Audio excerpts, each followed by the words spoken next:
والصلاة والسلام على من لا نبي بعده محمد خير خلق الله وعلى آله وصحبه الغر الميامين ومن تبعهم بإحسان إلى يوم الدين. mbokk yi ñu fas yéene continuer ñu ngi woon si alxuruful maftuha xaraf yi xam ne dañu leen maas fatxa. ñu bala ñuy commencé ñu réviser leçon bi passé a ba ta sha ja ha ha da za ra. léegi suñu leçon bu tey incha allah lii gën nag bala ñuy commencé leçon bi yéen ngeen réviser seen bopp wax ko ñu dégg moo gën.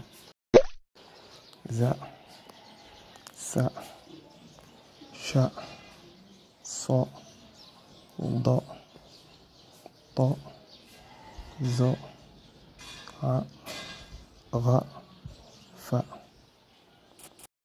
léegi ñu jaaraat si za sa sha so do to zo ha ra fa. léegi loolu lañ leen indi doon tey ku am benn jafe-jafe si liir beeg yooyu rek soo ñu laaj incha allah dañ la ko gën a leeral. ok jërë ngeen jëf wa salaamu ala sayyidina Muhammad.